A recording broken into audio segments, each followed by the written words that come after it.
మనం చేసిన ప్రయోగం ఫలిస్తే ఆ కిక్కే వేరు కదా. ఏం ప్రయోగం చేశాక ఇసురుకి ఏమన్నా రాకెట్ పంపించావా అని అనుకుంటున్నావా?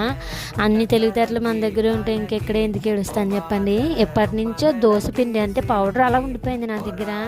దాన్ని మామూలుగా ఒక ప్యాకెట్ దోశలు వేసాం కానీ అసలు నచ్చలేదు. సరే అని చెప్పి ఈసారి పునుగులు వేద్దామని చెప్పి స్టార్ట్ చేశాను. ప్రయోగం కాబట్టి వీడియో కూడా తీయలేదు. మార్నింగ్ కలిపేసి ఈవినింగ్ వరకు అలా ఉంచేసాను అనమాట. ఏమి సోడాపొడి కూడా ఏమీ వేయకుండాను. బట్ వేసాక చాలా అంటే చాలా బాగా వచ్చాయి. ఎందుకు వీడియో తీయలేదా అనిపించింది. దానిలోకి ఇన్స్టెంట్గా టమాటో చట్నీ కూడా చేశాను. రెండు మాత్రం టేస్ట్ అదిరిపోయాయి. ఇంత మంచిగా వస్తాయని తెలిస్తే ముందే బాగా వీడియో తీసుకుందాను కదా అనిపించింది. మీకేమన్నా ఇలా ఇన్స్టెంట్గా చేసిన ప్రయోగం ఫలిస్తే కామెంట్ చేయండి. చట్నీ కూడా అప్పటికప్పుడు చేసిన టేస్ట్ అయితే చాలా బాగుంది. చాలామంది మన వీడియోస్ చూస్తున్నారు కానీ లైక్ చేయట్లేదు, సబ్స్క్రైబ్ చేయట్లేదు. లైక్ చేస్తేనే కదా ఎక్కువ మందికి రీచ్ వెళ్తుంది. సబ్స్క్రైబ్ చేసుకోండి మర్చిపోకండి. అంతే వీడియో. Bye bye.